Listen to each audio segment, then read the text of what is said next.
बातमी शेतकऱ्यांच्या कर्जमाफीच्या मागणीसाठी बच्चू कडूंनी उद्या नागपुरात महाएल्गार मोर्चाचं आयोजन केलंय। या मोर्चामध्ये महिला कार्यकर्त्या आणि महिला शेतकरीही सहभागी होणार आहेत। शेतकऱ्यांची अवस्था वाईट आहे। देवाभाऊंनी शेतकऱ्यांची कर्जमाफी करावी। संपूर्ण कर्जमाफी मिळाल्याशिवाय आम्ही नागपुरातून हटणार नाही अशी भूमिका या महिला कार्यकर्त्यांनी मांडलेली आहे। या शेतकऱ्यांशी बातचीत केली आहे आपले प्रतिनिधी संजय शेंडे यांनी। आपण या महिलांसोबत बातचीत करणार आहोत। ताई, मला सांगा तुम्ही कुठून आल्या आणि या मोर्चाचं काय आयोजन आहे आणि काय नेमकं तुमची मागणी आहे? मी चांदूर बाजार या ठिकाणी आम्ही आलेलो आहोत। आपल्याला माहित आहे किती दिवसापासून शेतकऱ्याचा 7/12 कोरा करण्यासाठी संपूर्ण माननीय बच्चूभाऊ संपूर्ण महाराष्ट्राचा त्यांनी शेतकऱ्याचा कर्ज माफ होण्यासाठी त्यांनी आंदोलन केलं, परंतु या सरकारला अद्याप जाग आला नाही। आता या सरकारला कुंभकर्णाची झोप लागले की कशाची झोप लागले हेच आपल्याला माहित नाही। परंतु आज हा महामोर्चा बेलोरा या ठिकाणी ट्रॅक्टर आणि महिला सगळे निघणार आहे आणि आम्ही महिला हे केवळ एक भाऊच्या लाडक्या बहिणी देवाभाऊने लाडक्या बहिणीचं आमिष देऊन लाडक्या बहिणीला फसवलं, परंतु ह्या बहिणी ताकदीने भाऊच्या पाठीशी आहे आणि ताकदीने आम्ही त्यांच्या सोबत या मोर्चामध्ये आहे।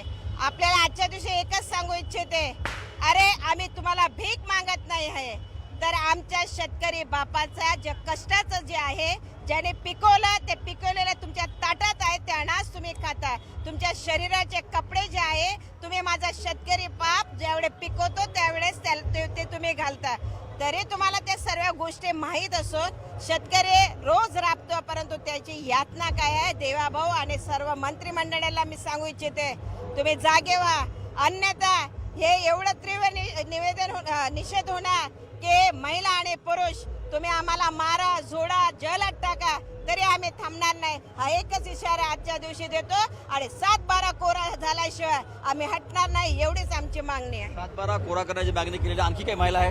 ताई, काय सांगाल तुम्ही? मी प्रीती प्रवीणराव गाडगे शिंदी बुद्रुक इथून आलेली आहे। मी महिला शेतकरी आहे।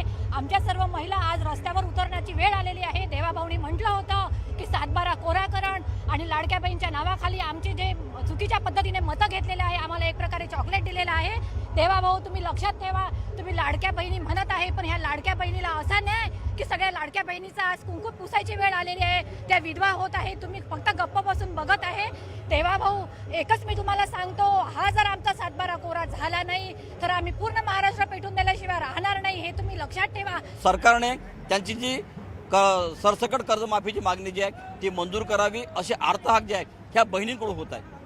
व्हिडिओ जर्नलिस्ट प्रशांत मोहितेसह संजय शेंडे, न्यूज 18 लोकमत, बेलोरा, अमरावती। दरम्यान खतांच्या किमती कमी करण्यात याव्या आणि कांद्याला योग्य भाव द्यावा या मागणीसाठी शेतकरी येवल्यामध्ये आक्रमक झाले आहेत। येवल्यामध्ये पुणे इंदोर महामार्गावर रास्ता रोको शेतकऱ्यांनी केलाय। आंदोलनामुळे इथं वाहतूक ठप्प झाली, तर पोलिसांनी समजूत काढून देखील आंदोलक रस्त्यावरून उठत नव्हते। ते पाहून पोलिसांनी बळाचा वापर केला आणि धरपकड सुरू केली, त्यामुळे वातावरण तापलं। आम्ही रस्ता रोको पुणे इंदोर महामार्गावर करत आहोत। येवला कृषी उत्पन्न बाजार समितीच्या समोर खतांच्या गोण्याचे भाव प्रत्येक गोणी मागे 200 रुपये वाढले, त्यामुळं आम्ही केंद्र राज्य सरकारचा दोन्हींचा निषेध करतोय। का तुम्ही आमचे कांद्याचे भाव वाढले नाही, सोयाबीनचे नाही, कापसाचे नाही भाव वाढले, तरी तुम्ही खतांच्या गोण्याचे भाव वाढतायत। वाढलेल्या ज्या खताच्या गोण्या आहे त्याचे दर अचानक वाढवायचं काय कारण होतं? आणि कांद्याचे दर खाली पडले आणि मोदी सरकारने सांगितलं होतं का जीएसटीचा आनंद उत्सव लुटा, म्हणजे कसा लुटायचा शेतकऱ्यांनी? 150-200 रुपये जर गोणीवर दर वाढून गेले, दर वाढल्यानंतर कस काय आनंद लुटायचा आणि कस काय दिवाळी, कस काय कोणत्या गोष्टी शेतकऱ्यांनी सहन करायचं काही समजा ना की